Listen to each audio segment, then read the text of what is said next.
नमस्कार, आप देख रहे हैं कशिश न्यूज़। मैं हूं अंकिता सिंह। छात्र नेता दिलीप लगातार छात्र के हित में जो मांग होती है वो समय समय पर उठाते रहे हैं।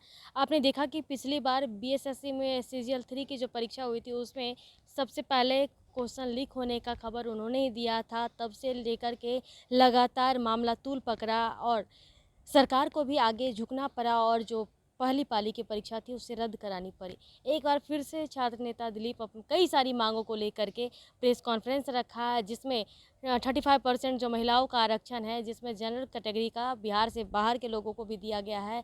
इस पे उन्होंने कहा कि ऐसा कुछ नहीं होना चाहिए। साथ ही साथ शिक्षा व्यवस्था दुरुस्त होनी चाहिए, क्योंकि बिहार में शिक्षा की जो व्यवस्था है, जो शिक्षक बिहार के शिक्षक बाहर जाके पढ़ाते हैं, जिनके पास थोड़े बहुत पैसे हैं वो अपने बच्चे को बाहर पढ़ाते हैं। इसका मतलब कहीं ना कहीं जो शिक्षा प्रणाली है उसमें भी ये सवाल खड़ा किए। यूनिवर्सिटी को लेकर के भी कई सारे सब मांग किए हैं। साथ ही साथ इनके अलावा बीईओ की बहाली हो या फिर प्रोफेसर की बहाली, सारे मांग को लेकर के प्रेस कॉन्फ्रेंस किया। और क्या कुछ मांग किया, पहले आप सुनिए। बिहार के सभी प्रतियोगी परीक्षाओं में पारदर्शिता लाने, पेपर लीक रोकने, धांधली सेटिंग रोकने एवं नई बहाली को जल्द निकालने। जो खाली पद है सब 6 लाख के करीब सरकारी पद खाली हैं। दरोगा, सिपाही का तो आया है लेकिन दरोगा का नहीं आया। इसके अलावा द्वितीय इंटर स्तरीय जो 14 के बाद वैकेंसी नहीं आई है, उन सभी खाली पदों पर वैकेंसी निकालने। रेलवे की भी वैकेंसी नहीं निकालने, जो कि केंद्र सरकार से मांग है। सभी भर्ती आयोग का वार्षिक कैलेंडर जारी करने। इसके अलावा आपको प्रखंड शिक्षा पदाधिकारी बीईओ की नियुक्ति बीपीएससी से करने। अभी क्या है कि एक बीईओ को 3-3 जगह का प्रभार दिया गया और उनका मनोनयन होता है। जैसे राज्यपाल का मनोनयन होता है ना, कि जिनको मन हो प्रधानमंत्री जी बना देते हैं, उसी तरह मनोनयन होता है बीईओ यानी प्रखंड शिक्षा पदाधिकारी का। और एक बीईओ को 3-3 जगह का प्रभार दिया जाता है। आप समझ रहे हैं कि ऐसे तो नहीं दिया जा रहा होगा, जरूर कुछ पीछे से हो रहा होगा, उसके बाद दिया। इसलिए हम लोग मांग कर रहे हैं कि बीईओ प्रखंड शिक्षा पदाधिकारी की बहाली बीपीएससी के थ्रू हो। 35% जो महिला आरक्षण है वो बिहार से बाहर की महिलाओं को जनरल कैटेगरी में मिल रहा है लाभ। तो ये तो सरासर गलत है। 1-2%, 3% अगर रहता है आरक्षण और उसका अगर लाभ बिहार से बाहर के लोगों को मिलता तो उतना हम लोग विरोध नहीं करते। लेकिन 35% संख्या बहुत होती है और उसमें बिहार से बाहर की महिलाओं को जनरल कैटेगरी में आरक्षण दिया जा रहा है, ये बिल्कुल गलत है। सिर्फ और सिर्फ बिहार की बेटियों को ही आरक्षण का लाभ मिलना चाहिए, क्योंकि आरक्षण किसी भी राज्य में वहाँ के मूल निवासियों को ही मिलता है। और सभी भर्ती आयोग का वार्षिक कैलेंडर जारी हो। फाइनल जब रिजल्ट आता है तो वेटिंग लिस्ट जारी हो। शिक्षकों, प्रोफेसरों की बहाली हर साल हो और गुणवत्तापूर्ण शिक्षा की व्यवस्था स्कूल कॉलेजों में किया जाए। आज क्या वजह है कि बिहार के लोग जिनके पास थोड़ा भी पैसा है ना, बिहार से बाहर अपने बच्चे को पढ़ाना चाहते, चाहे मैट्रिक हो, इंटर हो, ग्रेजुएशन हो, तो ये दिक्कत है बिहार में। बिहार के टीचर, बिहार के शिक्षक कोटा में जाके पढ़ाते हैं, बिहार के शिक्षक दिल्ली में जाके पढ़ाते हैं और बिहार के स्टूडेंट्स भी वहाँ जाके पढ़ते हैं। बिहार का जो है पैसा वहाँ जाके खर्च होता है। तो क्यों नहीं बिहार में ये सब चीज़ लागू हो, ताकि बिहार को फायदा हो, बिहार की अर्थव्यवस्था मजबूत हो। यूनिवर्सिटी में ग्रेजुएशन पीजी का सत्र जो है नियमित हो, सेशन लेट लतीफ़ी ना हो, ये लेट लतीफ़ी बंद हो। बेरोजगारी की समस्या जो है वो कम हो, अचानक तो बंद नहीं होगी लेकिन कम हो, पलायन रुके। इसके लिए केंद्र सरकार, बिहार सरकार से मांग है कि बिहार में फैक्ट्रियों की व्यवस्था की जाए, फैक्ट्रियाँ लगाई जाए, रेलवे की वैकेंसी हर साल निकाली जाए और बीपीएससी में पीटी में ई ऑप्शन को हटाया जाए। साथ ही इंटरव्यू का वीडियो रिकॉर्डिंग किया जाए। और सबसे बड़ा जो मुद्दा है बिहार में, सबसे बड़ा मुद्दा जो है जिसको लेकर हम लगातार 4 साल से आवाज उठा रहे हैं कि ओएमआर सीट की जो रंगाई होती है वो बंद होना चाहिए।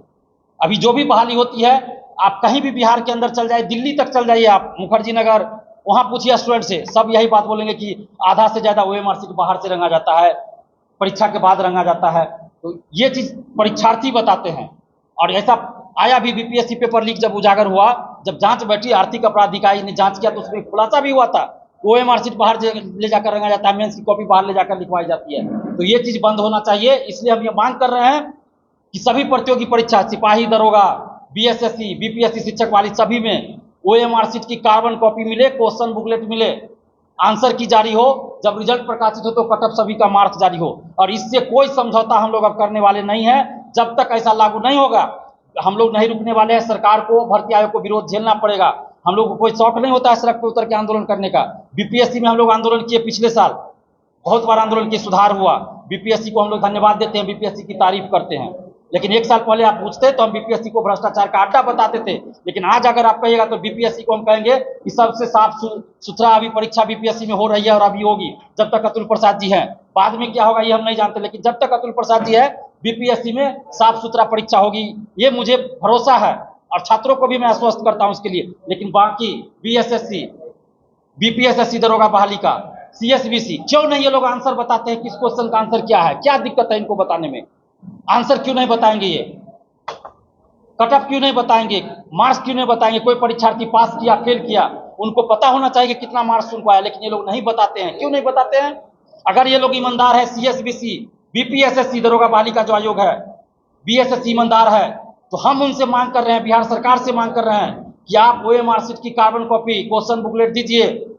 क्यों नहीं दीजिएगा? यूपीएससी में क्वेश्चन दिया जाता है, बीपीएससी बिहार लोक सेवा आयोग में क्वेश्चन दिया जाता है। हम लोग जब आंदोलन किए तब ओएमआर शीट अपलोड कर दिया जाता है, वेबसाइट पे आप देख सकते हैं। आंसर की 2 बार 3 बार जारी होता है और रिजल्ट से पहले फाइनल आंसर की दिया जाता है। अगर उस पर भी आपको आपत्ति है तो आप जा सकते हैं बीपीएससी आयोग, बीपीएससी आयोग, बिहार लोक सेवा आयोग। लेकिन दरोगा बहाली, बीपीएसएससी, बिहार पुलिस अवर सेवा आयोग जो है, सीएसबीसी और बीएसएससी ऐसा क्यों नहीं कर रहे? क्या दिक्कत है इन लोग को? हम पूछना चाहते हैं बिहार सरकार से भी और इन भर्ती आयोग के चेयरमैन, परीक्षा नियंत्रक सचिव महोदय से कि आखिर आप लोग को क्या दिक्कत है? क्या इससे बिहार की सुरक्षा को खतरा है, देश की सुरक्षा को खतरा है? क्यों नहीं आप बताइएगा? और जब तक ये नहीं बताया जाएगा, फिजिकल टेस्ट होता है बीपीएसएससी दरोगा बहाली में, सिपाही बहाली में, स्टूडेंट्स लोग हमें बताते हैं कि उनका मार्क्स ज़्यादा आ रहा है, क्योंकि उन्हें पता चल जाता है कि दौड़ने पे कितना मार्क्स आएगा, जंप करने पे कितना मार्क्स आएगा। तो जितना मार्क्स उनको आ रहा है उतना मार्क्स नहीं बताया जा रहा है और उनको फेल कर दिया जा रहा है। तो क्यों नहीं आप फिजिकल टेस्ट का भी मार्क्स उसी समय लिखित रूप में दे दीजिए? सब कुछ तो कंप्यूटराइज होता है, स्लिप निकाल के दे दीजिए किसी अभ्यर्थी को कितना मार्क्स आया। पीटी, मेंस, फिजिकल का रोल नंबर एक ही होना चाहिए एक अभ्यर्थी का। यूपीएससी, बीपीएससी में पीटी, मेंस, इंटरव्यू का रोल नंबर सेम होता है एक स्टूडेंट का। यानी कि अगर मैं पीटी दे रहा हूँ, मेंस दे रहा हूँ, इंटरव्यू दे रहा हूँ, तो मेरा रोल नंबर एक ही रहेगा तीनों में। लेकिन दरोगा बहाली में पीटी का रोल नंबर अलग, मेंस का रोल नंबर अलग। ऐसा क्यों भाई? जो पीटी पास किया वो मेंस दिया, फिजिकल दिया, ये तो ठीक है। लेकिन जो डायरेक्ट फिजिकल दिया कि मेंस में डायरेक्ट बैठा, कौन जानेगा पीटी पास किया कि नहीं किया? तो क्यों नहीं आप दीजिएगा? परीक्षार्थी हमें बताते हैं कि उसके आगे, उसके अगल बगल वाला, पीछे वाला 10-15 ओएमआर गोला रंग के आता है, उसका रिजल्ट हो जाता है। ऐसा 1-2 अभ्यर्थी नहीं बता, हजारों अभ्यर्थी हमें आज से नहीं 4-5 साल से फोन करके बहुत सारे अभ्यर्थी बता रहे हैं। तो क्यों नहीं आप ओएमआर शीट दीजिएगा, कार्बन कॉपी दीजिएगा और ओएमआर शीट में कॉलम बनाइए जिसमें ये व्यवस्था हो कि कितना क्वेश्चन आपने अटेम्प्ट किया, वो लिखना भी हो और गोला रंगना भी हो। और 50% से कम अगर गोला रंगा गया है तो उसका अभ्यर्थी तो समाप्त किया जाए, या गलत जानकारी दी गई है। मान लीजिए कोई रंगा है 50 गोला और लिख दिया कि 80 गोला रंगे हैं, अब रंग दिया, बाद में वो सोचेगा कि हम रंगवा ले, तो उसका अभ्यर्थित्व समाप्त होना चाहिए। आखिर ऐसा क्यों नहीं किया जाता है? दरोगा सिपाही बहाली, पिछले 10 साल से जो भी सिपाही बहाली हो रही है, सबका क्वेश्चन पहले आ जाता है, आंसर वायरल हो जाता है सोशल साइट पे, व्हाट्सएप, टेलीग्राम ग्रुप में। क्यों वायरल हो जाता है?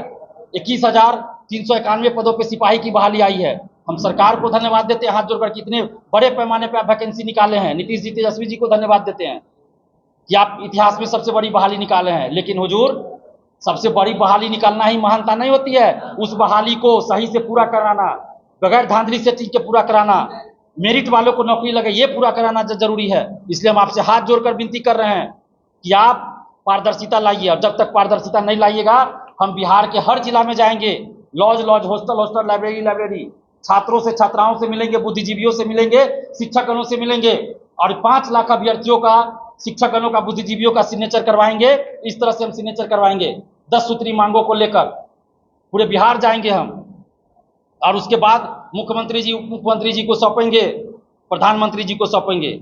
और हमारी बातों को नहीं माना गया तो फिर हम आमरण अनशन पे बैठेंगे या गांधी मैदान में छात्र रैली किया जाएगा, छात्रों से राय विमर्श करके। और हम कोई नौकरी नहीं मांग रहे हैं, नौकरी सरकार से नहीं मांग रहे हैं, जमीन जायदाद या बंगला नहीं मांग रहे हैं, हम सिर्फ पारदर्शिता मांग रहे हैं। हम सिर्फ इतना कर रहे हैं कि सरकार, आप जो वैकेंसी निकाल रहे हैं उसको सही से पूरा करवाइए। हम भी चाहते हैं बिहार की छवि बदनाम नहीं हो, हम भी चाहते हैं साफ सुथरा एग्जाम हो। और जो भी लोग प्रशासन में जाएंगे, नौकरी में जाएंगे, ईमानदारी से जाएंगे तो सही से काम करेंगे, सरकारी योजनाओं का क्रियान्वयन सही से करेंगे। लेकिन जो 25 लाख दे के दरोगा बनेगा, 65,75,000 दे के एसडीओ बनेगा, सीडीपीओ बनेगी, तो क्या होगा? पैसा लेते सीडीपीओ बहुत पकड़ी गई ना महिला अभ्यर्थी। अभी महिला अभ्यर्थी दरोगा कितना जगह जो शराब कांड में फंसी हुई है, जेंट्स भी है लेकिन महिला अभ्यर्थी भी है। तो ये नहीं होगा कि सिर्फ 35% महिला आरक्षण दे दिया, कह दिया महिला सशक्तिकरण, इससे नहीं होगा। साफ सुथरा तरीके से एग्जाम होना चाहिए, धांधली सेटिंग बंद होना चाहिए, ताकि जो लोग ईमानदारी से नौकरी में जाएंगे वो सरकारी योजनाओं का क्रियान्वयन सही से करेंगे और गरीब जनता का या जिनके लिए योजना बनाई जाएगी उनको उस योजना का फायदा पहुंचेगा। अभी क्या होता है, वृद्धा पेंशन में 200 रुपया घूस दीजिए आप, क्या मानवता नहीं मर जाती है? जो यूपीएससी क्वालिफाई करके जाते हैं, कहते हैं हम देश सेवा के लिए यूपीएससी क्वालिफाई के आईएएस बने, देश सेवा के लिए, और वही अधिकारी पकड़ा जाता है, कभी पेपर लीक में संलिप्त पाया जाता है, तो कभी घूस लेते पकड़ा जाता है, कभी कुछ कांड में पकड़ा जाता है, कभी शिक्षा माफिया के साथ पकड़ा जाता है। तो ऐसा नहीं चलेगा, आपको सही व्यवस्था रखनी होगी। बीपीएससी में लंबे समय से भ्रष्टाचार चल रहा है, कई अधिकारी भी पकड़े गए हैं। आखिर क्या वजह है कि 2 महीना ज्वाइन किए होता है, कोई सीडीपीओ पकड़ी जाती है, कोई दरोगा पकड़ी जाती है, कोई दरोगा पकड़ा जाता है, कोई एसडीओ पकड़ा जाता है, भाई घूस लेते, कोई आरडीओ पकड़ा जाता है। तो यही नियुक्ति प्रक्रिया आपकी सही नहीं है, ईमानदारी से नहीं हो रहा। जो 25 लाख दे के जाएगा दरोगा बनेगा, वो रात में खुद चोरी करेगा, दिन में एफआईआर किसी और पे करेगा। इसलिए हम लोग सरकार से हाथ जोड़कर विनती कर रहे हैं कि हुजूर, बिहार के अभ्यर्थियों के साथ, बिहार के छात्र छात्राओं के साथ न्याय कीजिए। बहुत देख लिया हम लोग किसी पार्टी से नहीं है, किसी नेता से मतलब नहीं है, किसी पार्टी से मतलब नहीं है, हमारा मतलब छात्री से है। छात्रों के हित में फैसला लीजिए, नहीं तो हम लोग फिर पटना में आमरण अनशन करेंगे, छात्र रैली करेंगे, अभी पूरा बिहार घूमेंगे। और 35% महिला आरक्षण जो है, बिहार की बेटियां देखिए किस तरह से दर दर आप भटक रही है, आवाज उठा रहे हैं, सरकार उनकी बातों को नहीं सुन रही है। तो हम सरकार से मांग कर रहे हैं 35% महिला आरक्षण का लाभ सिर्फ बिहार की बेटियों को मिलना चाहिए। और बाकी जो 10 सूत्री मांग है, सभी मांगों को लेकर हम बिहार जाएंगे, पूरे जिला जाएंगे। अभी 3 दिन तक हमारा अभियान पटना में चलेगा, राजधानी में, उसके बाद नालंदा जाएंगे, उसके बाद फिर आगे के जिला में का बात कार्यक्रम बताएंगे। चूंकि हमारे पास संसाधन नहीं है, इसलिए हम अभी 10 जिला का कार्यक्रम नहीं बता सकते हैं। हमको सोच समझ के और जितना हमारे पास पैसा रहेगा उसी अनुसार हम काम करेंगे। हमारे पास कोई 4 व्हीलर नहीं है कि आज यहाँ है तुरंत शाम में नालंदा पहुंच जाएंगे।